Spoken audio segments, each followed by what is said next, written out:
ഭാരതം എന്ന് പറയുന്നത് ഹൈന്ദവ ഭൂമിയാണ്. നല്ല ഫോമിലാണല്ലോ. ആദർശവാദി.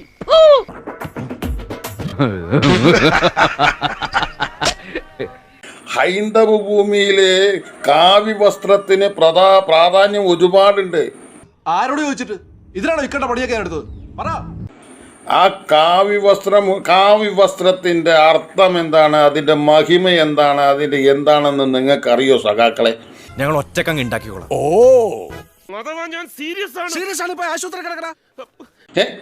ഈ കാവ്യവസ്ത്രം ഉടുത്തിട്ടുള്ള ആൾക്കാരെ കാണുമ്പോ എന്താ നിങ്ങൾക്ക് ചൊറിച്ചിൽ വരുന്നത്? ഇതേ സമ്മതിക്കില്ല. നിങ്ങൾക്ക് അത്രമാത്രം ചൊറിച്ചിലുണ്ടെങ്കിൽ ഏതെങ്കിലും മുറുക്കിന്റെ കൊമ്പിൽ പോയിട്ട് തൂങ്ങി ആടി കളിക്കും.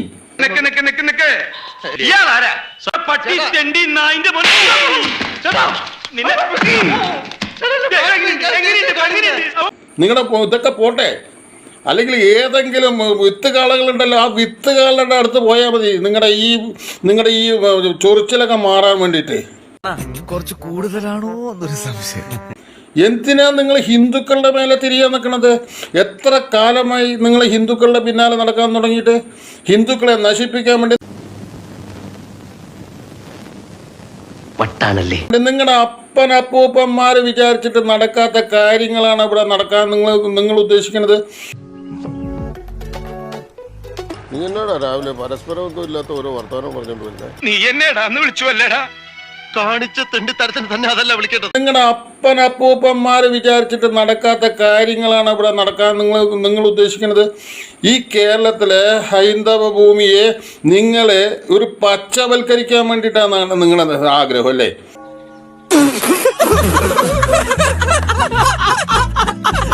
നീ ഇത് തൽക്കാലം വേറെ ആരോടും പറയാൻ നിൽക്കണ്ട.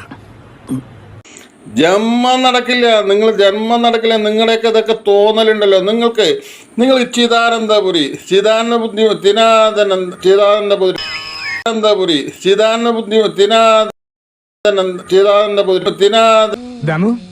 എന്ത് പറ്റിയടാ?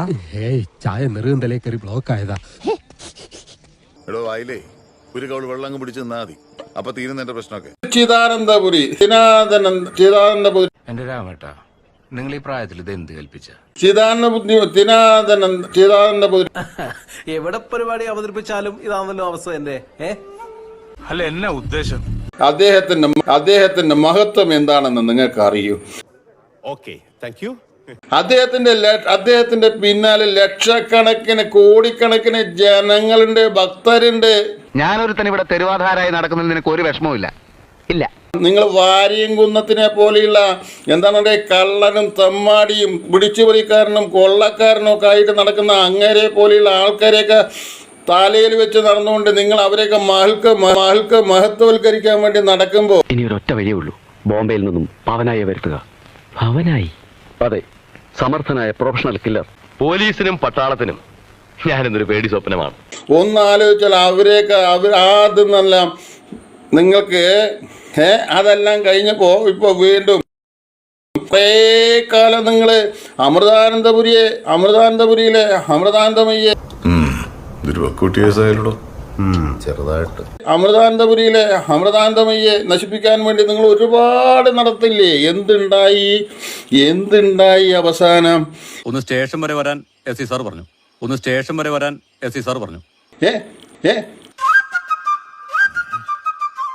നിങ്ങളുടെ സഹാക്കന്മാർ ഓരോരോ കേസിൽ പെട്ടിട്ട് അവര് നട്ടാൻ തിരിഞ്ഞ ഇതിന്നൊക്കെ മാറ്റം വേണം. അതിൽ നിന്നൊക്കെ സമൂഹത്തിലെ ചർച്ചകൾ മാറ്റാൻ വേണ്ടിയിട്ട് എന്റെ പൊന്നുനായിട്ടവരൊക്കെ അറിയിക്കണം.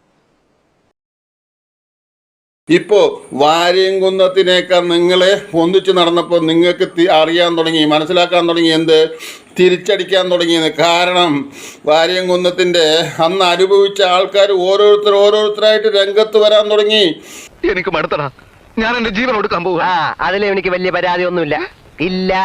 അപ്പൊ നിങ്ങൾ തന്നെ സ്വയം നിങ്ങൾക്ക് തോന്നി തുടങ്ങി ഇത് പോയാൽ അപകടമാണ്.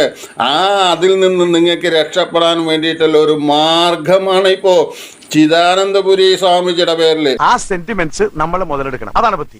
അദ്ദേഹത്തിന്റെ രോമത്തെ തൊട്ടാ നിങ്ങൾക്ക് വിവരറിയും എന്താണ് ഹിന്ദുക്കളുടെ ശക്തി. ഹിന്ദുക്കളുടെ ശക്തി എന്താണെന്ന് നിങ്ങൾക്ക് അന്ന് അറിയും.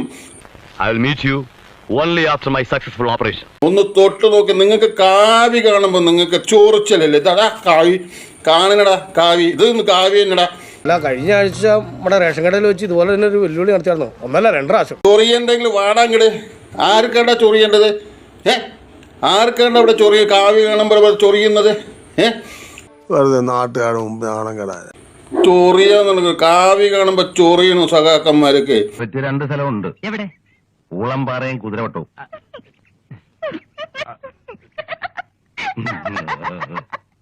നിങ്ങളുടെ കൂടെയുള്ള ഈ ജിഹാദികളാണ് നിങ്ങളെ കൊണ്ട് ഇതെല്ലാം ചെയ്യിപ്പിക്കുന്നത്.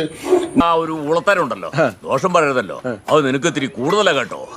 നിങ്ങളുടെ കൂടെ നടക്കുന്ന ഈ ജിഹാദികള് അവർക്ക് അജണ്ടയുണ്ട്, മുഖ്യമായ അജണ്ടയുണ്ട്. അഫ്ഗാനിസ്ഥാനിൽ താലിബാനിസ്ഥാൻ നടക്കുമ്പോൾ അവിടെയുള്ള ആൾക്കാർക്ക് മനസ്സിലായി തുടങ്ങി എന്താണെന്ന്. മനസ്സിലായോ? ഇപ്പൊ അവിടെ ഇനി എത്രയും പെട്ടെന്ന് അവിടെയും വരും. മനസ്സിലായോ? Very good. എന്നിട്ട് നിങ്ങളുടെ ചൈനക്കാരെ അവർക്ക് സപ്പോർട്ട്. എന്തിനാ ചൈനക്കാരെ അവരെ സപ്പോർട്ട് ചെയ്യണത്? ഹിന്ദുക്കളെ നശിപ്പിക്കാൻ, ഇവിടെ ഹിന്ദു രാജ്യത്തെ നശിപ്പിക്കാൻ വേണ്ടിട്ടാ. എന്ത് കുന്തം ഉപയോഗിച്ചാലും വേണ്ടില്ല, കുന്തം പറ്റില്ല. മനസ്സിലായോ? ഇതൊന്നും നടക്കില്ല. അങ്ങനെ പറയരുത്. എല്ലാവരും അങ്ങനെ കാണരുത്. എല്ലാവരും അത്രക്കാരല്ല. ഈ സർപ്പത്തിൽ തന്നെയില്ലേ വിഷമുള്ളതും വിഷമില്ലാത്തതൊക്കെ. ഒന്ന് മനസ്സിലായിക്കോൾ. എത്രയും പെട്ടെന്ന് നിങ്ങൾ ചിദാനന്ദപുരി സ്വാമിജിയുടെ അടുത്ത് പോയിട്ട് സ്വാമിജിയുടെ കാൽക്കൽ വീണ് സാഷ്ടാംഗം നമസ്കരിച്ച് അദ്ദേഹത്തോട് തെറ്റ് മാപ്പ് പറയണം. അല്ലെങ്കിൽ പറയിപ്പിക്കാനുള്ള വഴി ഹിന്ദുക്കൾക്കറിയും. സത്യം പരമാത്രം. അതെ, നിങ്ങൾ വരും.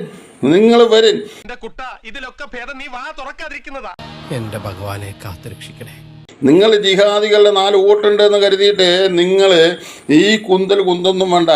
ഈ ഹിന്ദുക്കൾ ഒന്നായാൽ തീരാവുന്നതേ ഉള്ളൂ ഇവിടെയൊക്കെ പ്രശ്നം.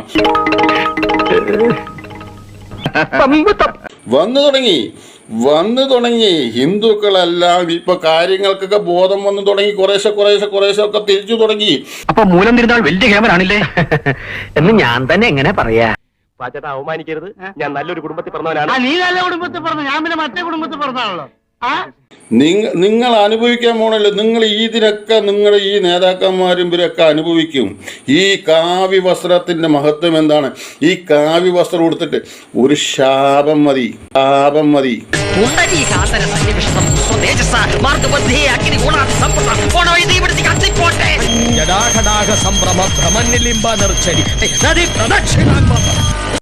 കണ്ടില്ലേ?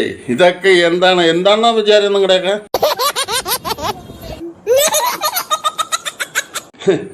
നിങ്ങൾ എല്ലാവരും അനുഭവിക്കും. ഈ കാവ്യയുടെ മഹത്വം എന്താണെന്ന് നിങ്ങളെല്ലാം തിരിച്ചറിയും. ഇന്ത്യയെ അടുത്ത 125 വർഷത്തിൽ ഇന്ത്യ ഒരു വികസിത രാജ്യമാക്കി ലോകരാജ്യങ്ങളിൽ ഒരു വിശ്വഗുരുവാക്കി മാറ്റാൻ അദ്ദേഹത്തിന് വളരെ വ്യക്തമായ കാഴ്ചപ്പാടുണ്ട്. സബ്കാ സാത്ത്, സബ്കാ വികാസ്, സബ്കാ വിശ്വാസ്, സബ്കാ പ്രയാസ്. ഇതാണ് ഇദ്ദേഹത്തിന്റെ കാഴ്ചപ്പാട്.